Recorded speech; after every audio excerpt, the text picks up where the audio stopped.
Welcome to Gridiron Hill Farm. If you're new here, my name is Lee. Today I'm going to be showing you how I am doing my postpartum meal prep for our large family. My plan is to have meals already made, ready to go for the first week of October, which I'll be very, very pregnant, and then hopefully the last 3 weeks of October so I can have a good, solid recovery. I really want to prioritize my recovery and my body and just making sure that I heal properly. I always thought that tough women jumped up quickly and recovered, and what I'm realizing is that it is going to require more control for me to stay in my bed and in my bedroom upstairs than it would be for me to jump out and start working the animals again. So this is going to be a real test of whether or not I have self-control and good willpower to focus on healing. And then the other thing is, this very well could be our last baby, and I don't want those precious, precious newborn moments to just pass by. So if that means me snuggling in bed for several weeks after with that baby, I want to savor every moment, every day. It doesn't mean that I can't work. I will still be up there working on my laptop, probably getting paperwork done, reading. There's lots of things that I can work on up there to keep myself occupied.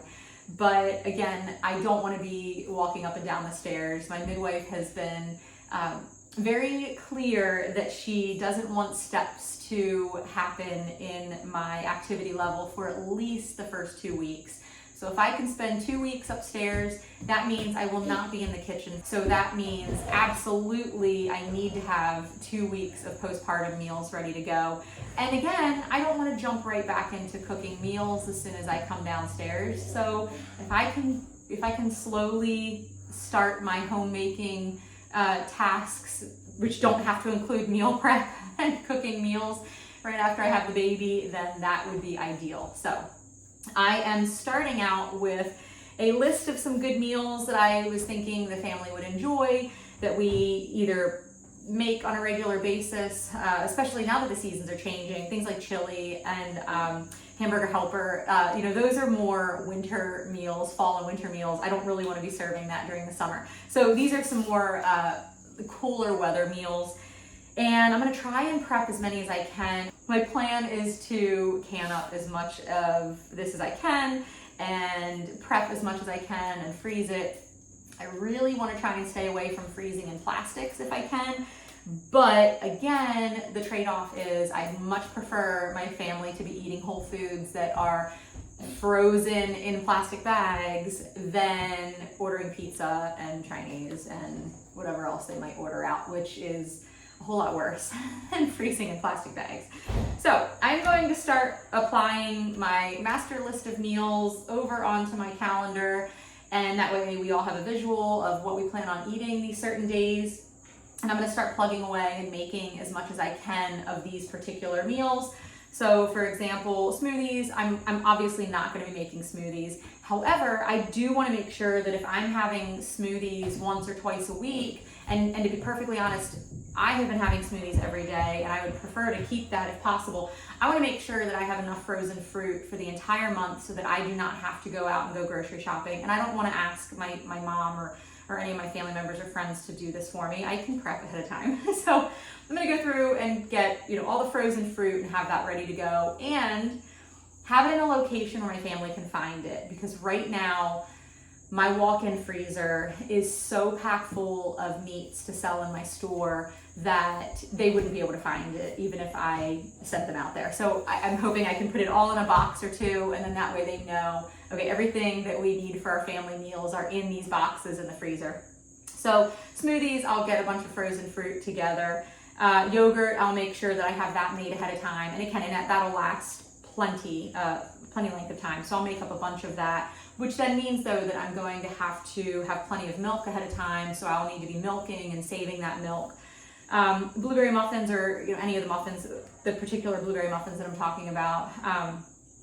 I'm not sure if I'm going to make them now or if I want to just have a jar with all the dry ingredients and then have the recipe there so that the kids can throw the wet ingredients in there, or if I just want to make them and freeze them, which I probably will end up doing because again, it's just one less step that they have to take. So I'm gonna, like I said, go ahead and put this on the calendar and fill it in and get my grocery list together and try and get some of my grocery shopping done this week and start plugging away at whatever I can get done ahead of time.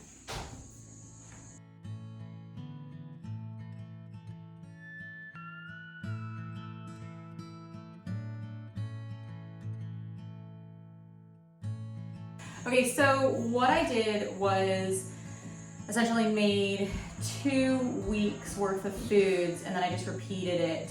So I just alternate. I basically just pick 2 meals that I alternate for each week, if that makes sense. So this menu is the same as this menu, the same as this menu, and then all vice versa. And then for breakfasts, I am just doing a standard. On Mondays, it's this, Tuesdays, it's this, Wednesdays. So the first item on the list is apple muffins. My girls have a horse show coming up this weekend and I need to get them some food for them to take with them to the show. So while I'm at it, I am just going to quadruple the recipe. Actually, I think I multiplied it by 8. I don't know. Whatever that's called. So I am making a massive batch of apple muffins. One thing that you'll notice throughout my cooking is that I am using einkorn flour in my recipes. I am using Rapadura sugar, so it is a less processed, more of a raw sugar. It's just dehydrated sugar cane juice. You'll see me using a lot of pork lard and coconut oil and butter. I do not use Crisco or white flour or white sugar. This recipe is a great way to use up lots of apples, and especially coming into the fall season, we have a lot of apples coming in, and so this is a perfect recipe for the fall. Anything that is not used at the horse show, I will be bagging up and putting in the freezer and saving it for after the baby is born.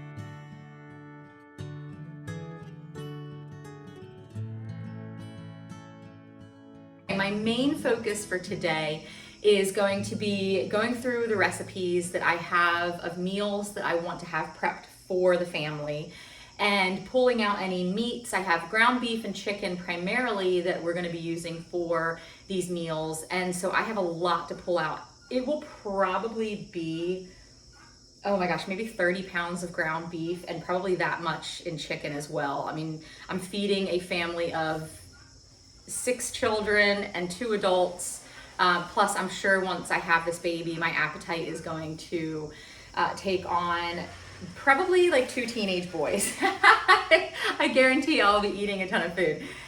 So I am going to be making a lot of food, and if it lasts longer than 2 or 3 weeks, that would be even better. So I'm trying to plan a little extra.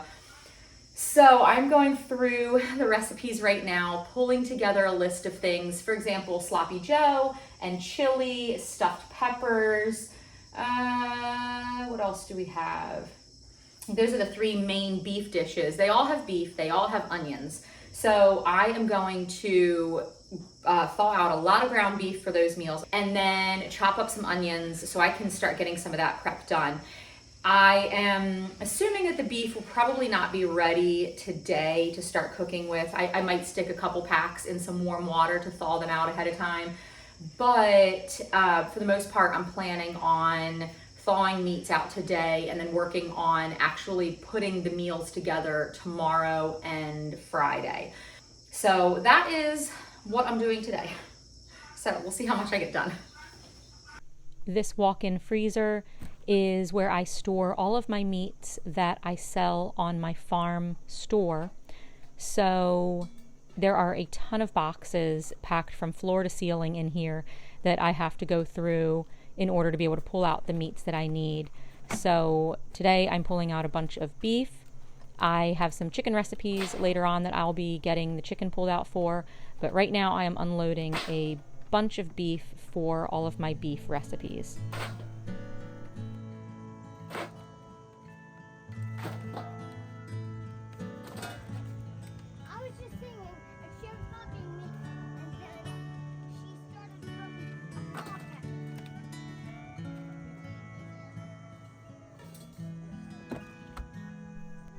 I decided to get started on one of those recipes today, so I am taking hot water and pouring them over packages of ground beef so that I can do a quick defrost.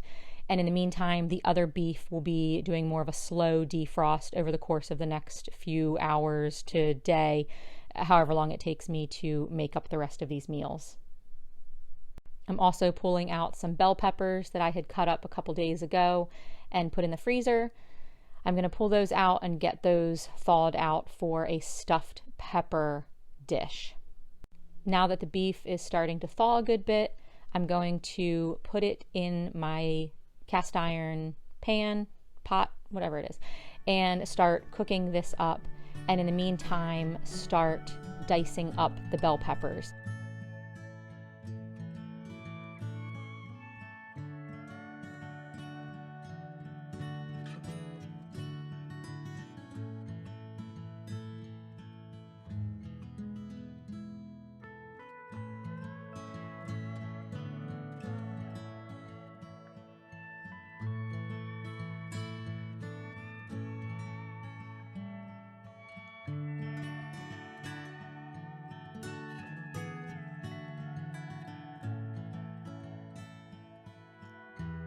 I was going to keep the bell peppers whole and do the traditional stuffed bell pepper dish, but as I was thinking about it, I figured it would make the most sense for me just to dice the peppers up into large chunks, since I'm going to be freezing this meal in cardboard food storage boxes. It would almost be easier to do like a stuffed pepper casserole, I guess, if you want to call it, and just like a big mash of all the ingredients together as opposed to individual bell peppers.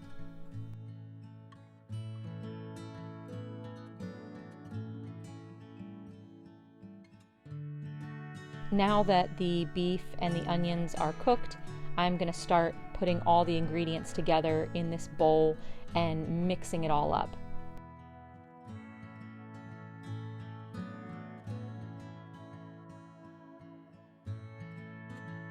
These are the garlic bulbs that you may have seen me plant last fall and then harvest just a few weeks ago.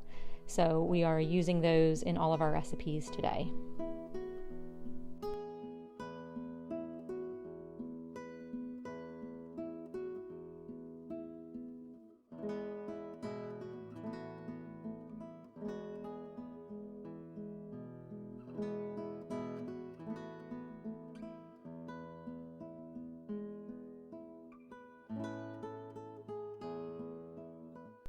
Now adding in the rice and then mixing it all together.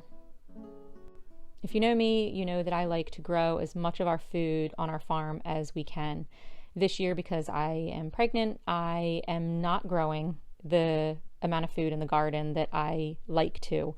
So Costco is supplying our corn for this year. These are the little cardboard food storage boxes that I got. I will try and link those down below. I got them from Amazon. They are freezer safe, microwave safe, although we don't heat up in the microwave. They are microwave safe. So I have not used these before. This is a trial run. So I'm hoping that it all thaws out okay in these boxes. So I figured, hey, it's better than aluminum foil, and it's better than plastic. So we're giving these a try and just filling them up and labeling them and freezing them.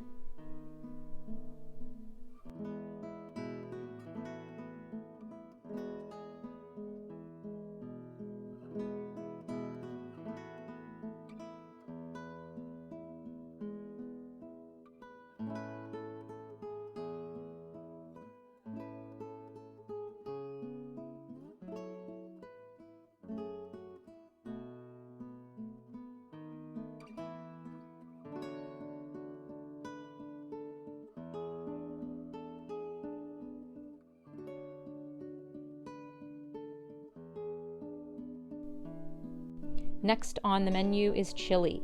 I have 2 pots of chili going because I think I quadrupled this recipe as well, and it would not all fit into one pot. So we are using 2 pots, same thing.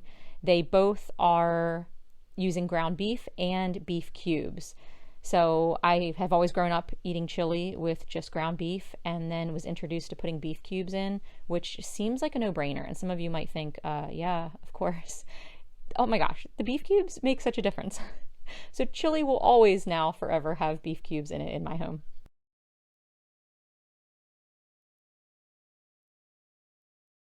I am also experiencing lots of contractions and lots of back pain throughout this whole process this last month leading up to birth.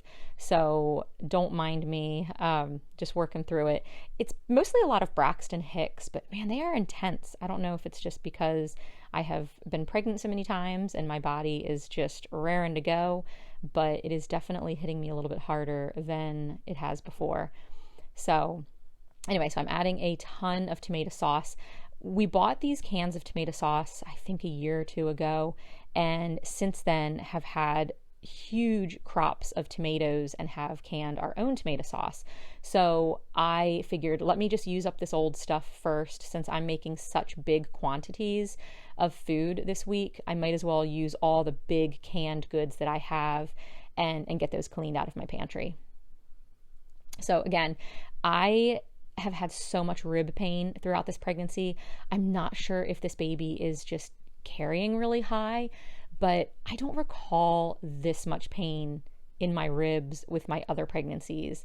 So I know it might seem really dramatic, and looking at it, I feel kind of dramatic, but when I'm on my feet cooking over the stove and in that working position, it really, really aggravates my ribs. So you'll see me kind of massaging my ribs down a little bit occasionally just to help relieve the pain.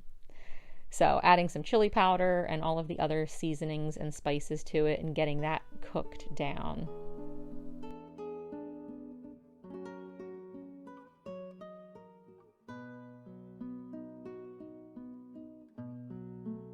Now, this chili is a chili base, I am calling it. It does not have any beans in it because most of the people in my family do not like beans. So I will make chili, and as I'm heating it up, add either the beans for the family members that do like beans, or I also add in rice for the family members that do not like beans. So this is just a chili base that I am going to be canning in my pressure canner. If you remember me getting that a couple months ago, it has been a wonderful, wonderful contraption to help me get some canned goods quickly in smaller quantities on my pantry shelves.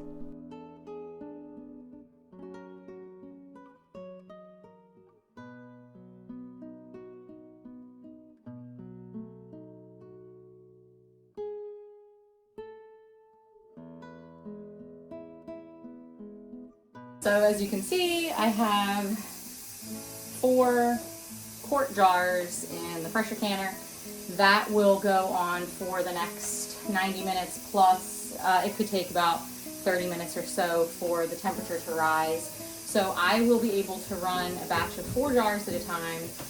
It looks like I'll have 3 more batches to run through the pressure canner. So I put all the rest of the food, all the rest of the chili mixture in here, which is a massive pot. So I'm going to be working on that over the course of the next couple days, just getting these in jars and then canned as well. Is that good? Now we are moving on to Hamburger Helper.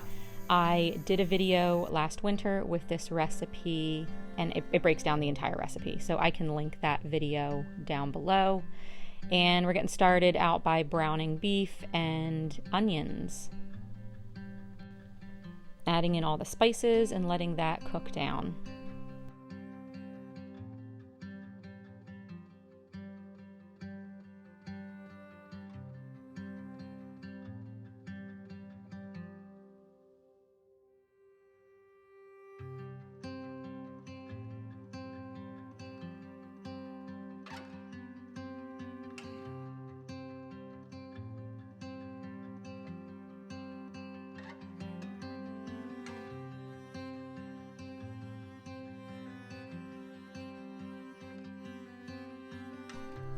We have a grain storage area down in the basement where we store our bulk grains like rice and oats and einkorn berries. So we're grabbing the rice from down there. And I am doing 2 pots of Hamburger Helper. The first one I'm doing with pasta, and I'm also doing a second batch with rice. I'm trying to go easy on some of the pastas and the amount of pasta that we consume, and I would really like to try and use up some of these grains that I have stored. So right now I'm playing around with using rice in the Hamburger Helper recipe. I've not done this before, so this is a huge experiment. As you can see, the pasta Hamburger Helper is much more liquidy and the rice is much thicker, so I will make some adjustments.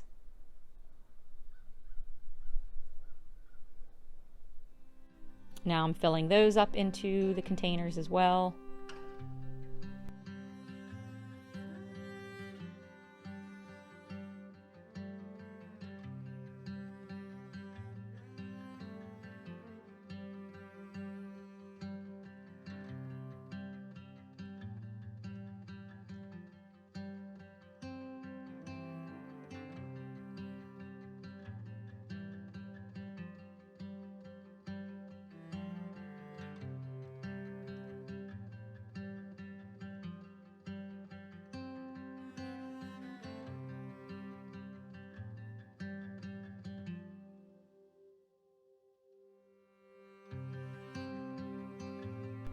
Another thing that I am prepping is cheese and cream cheese in manageable quantities.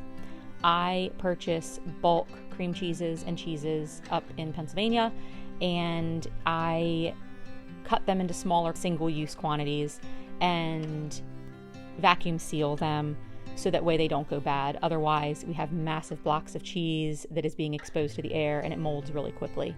So this will allow my family to be able to grab just small portions at a time.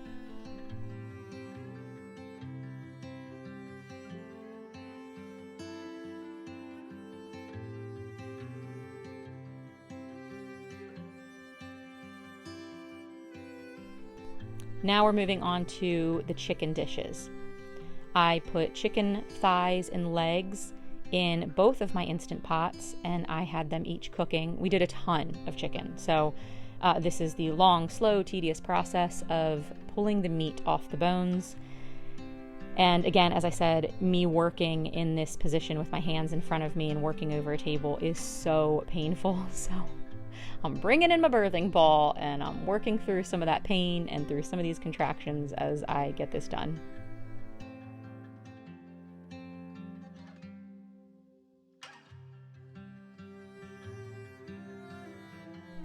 So now that I picked all the meat off the bones, I am taking all the bones and juices and making chicken stock. So I am putting that on the stove, letting that cook down, and then canning the broth and any leftover meats that was left on the bones. Now I'm packing up those 2 containers of chicken meat and putting them downstairs in the refrigerator to save for another day when I start to make all those chicken dishes.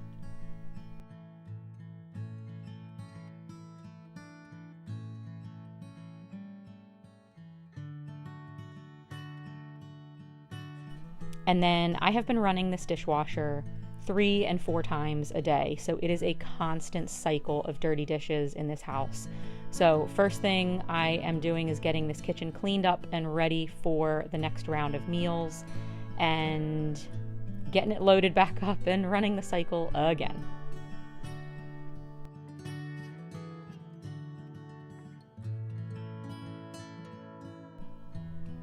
All right, I'm pulling the chicken out from the day before, and today I am making chicken cordon bleu casserole. So this is your typical chicken cordon bleu, but in large family casserole style, which is, as some of you may know, a much easier and quicker solution to getting large quantities of food on the table. So I am making the sauce, which is a butter and cream cheese and Dijon mustard and lemon juice mixture. Immersion blender just to mix it all up real good so that it's not chunky and so everything's emulsified together well.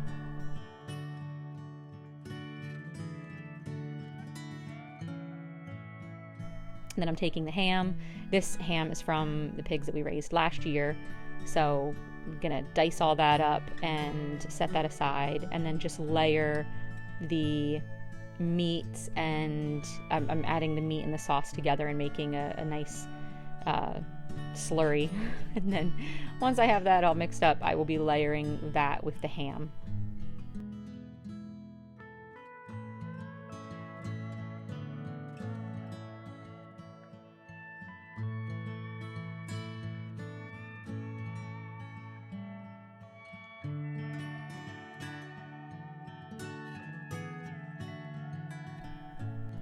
And then adding it to my collection of foods in my walk-in freezer, hopefully to be found again.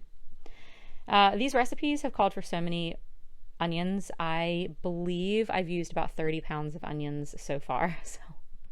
And unfortunately, this was an awful year for onions. I think we may have gotten, 5 pounds. We use those real fast. So of course I'm adding my Dry Farms wine to this recipe, which anybody that enjoys a good glass of wine, these are wines that do not have sugars added into it, very, very clean ingredients, and they are from small farms. And so check out Dry Farms wines if you like a good source for your wines. So this recipe is the chicken peach dish. This is actually a recipe from Lisa Bass over on Farmhouse on Boone. This is a major staple in our home. Everybody loves it. So I serve it over rice. And so I'm making a bunch of those dishes up. Next thing, I am making a potato, bacon, onion, cheesy soup. I am not following a recipe. I am just throwing a bunch of stuff together that sounds delicious, and we'll see what it makes. And I did buy glass freezer containers that are specifically designed for liquids, because I have had bad experiences with soups and liquids breaking ball mason jars when they're in the freezer. I do not want to deal with that. So I bought freezer containers specifically for liquids. So I am going to make this up for dinner tonight and then freeze all the leftovers. These are the purple potatoes. Well, all the potatoes are from our farm, the bacon. But these are fun to add the purple potatoes to the soup.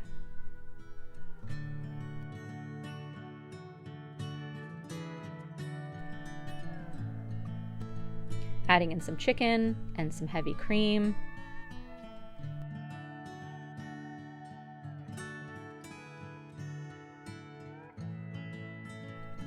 And of course, lots and lots of cheese.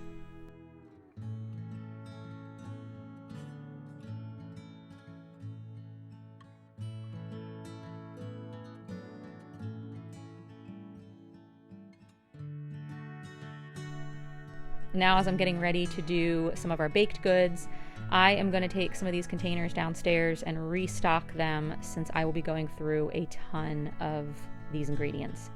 These are the einkorn berries that I have downstairs. So I'm filling up those jars, and it is kind of silly because I ended up filling up this glass jar, I think 4 times with all the baking that we did.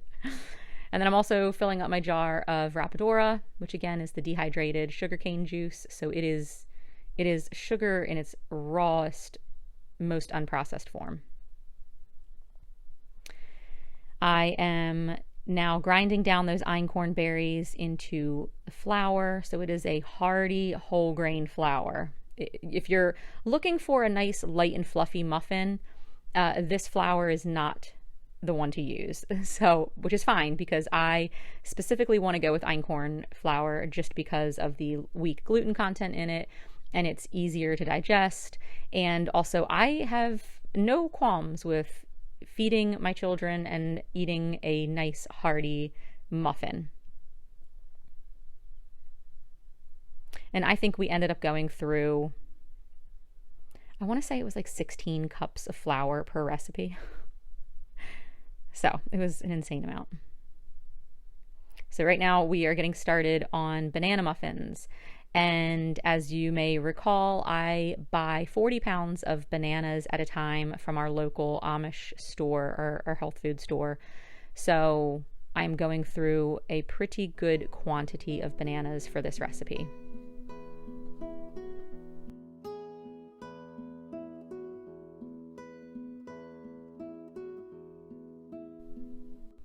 And then the cooking oils that I use would be a combination of coconut oil and pork lard. I like to use both of them. I have a lot of both of those oils in storage, so I figure I do a little bit of half and half. Yes, I am sniffing eggs because these eggs are from, I believe, March or April. We collected them, did not wash them, put them right in the refrigerator, and we do the sniff test to determine if they are bad. Now, since I do not have an extension cord or outlet here in the dining room where I have room, I'm going to take this on into the kitchen, whip it up real good, and then bring it on back out. So getting all the dry ingredients together right now.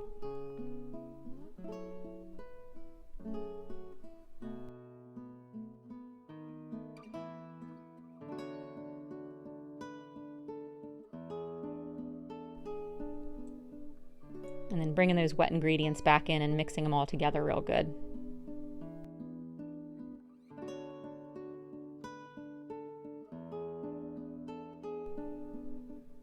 And then my wonderful sweet helpers came in to help me finish the job.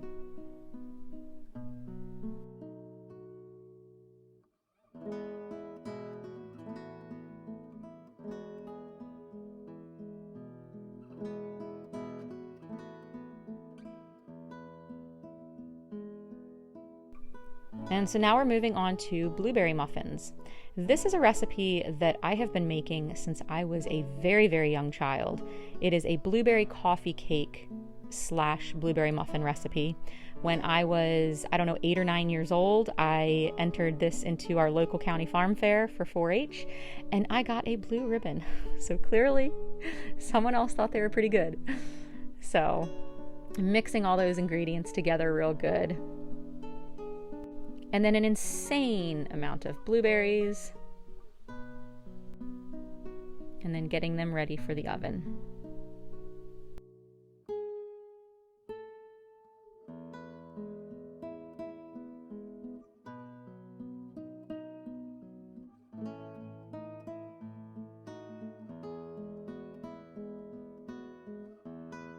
And the best part about these blueberry muffins is the streusel topping.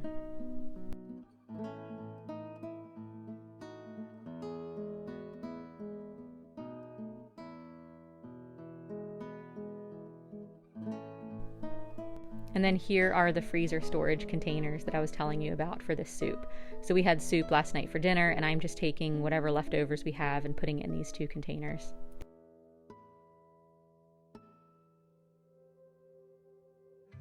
And then because I have so much chicken going, I am making chicken stock around the clock. So I am just continuing to can that. Chicken stock I use for so many different things, from hamburger helper to soups. It's the base for so many different recipes. So having the chicken stock on hand, we use it for risotto. So having it on hand is always a plus because at least it's ready to go.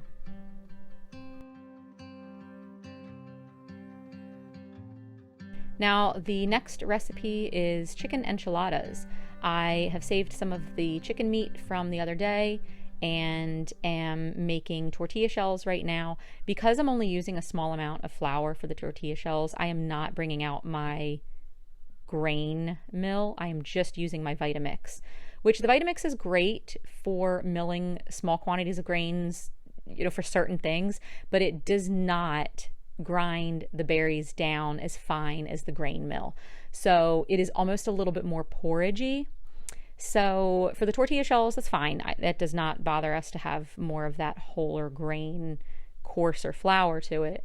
So for this recipe, I am just using the Vitamix for simplicity's sake. And I am prepping those little tortilla balls. I'm going to cover them up and stick them in the fridge overnight, and then I will cook them up tomorrow.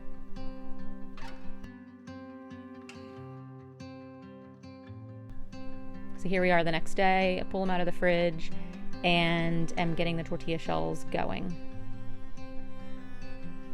I actually just bought this tortilla press specifically for this because I knew I was going to be making a bunch of tortilla shells.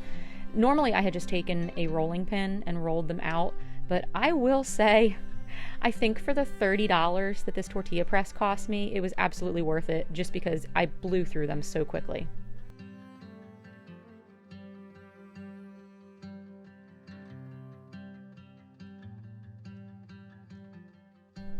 So now the enchilada sauce is on the stove. I'm whipping a batch of that up.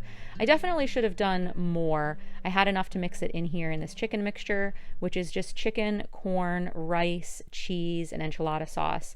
But what I found is I did not have quite enough sauce to really cover the enchiladas the way that I like to.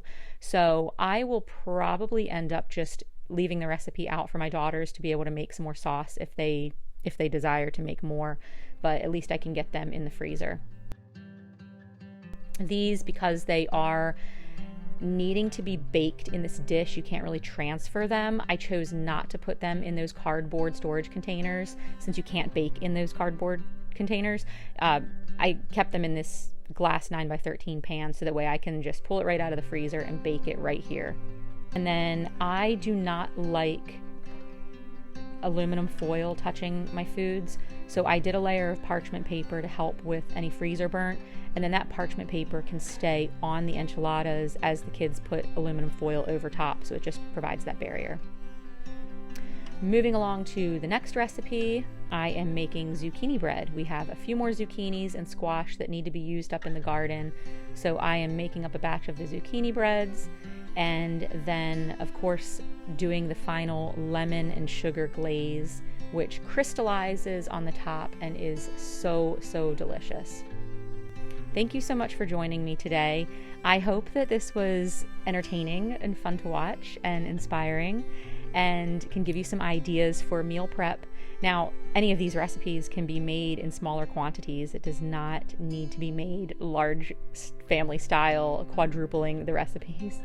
So any of these things can be made for your family, and I hope they gave you some wonderful ideas on foods that can be frozen ahead of time for times in your life when you may need to have a break from cooking. And every pregnancy that I have had, I have done a paper chain to count down the days from until my due date. So here I am pulling on a few of the last paper chains, waiting for this precious little sweet baby to arrive. Have a wonderful day.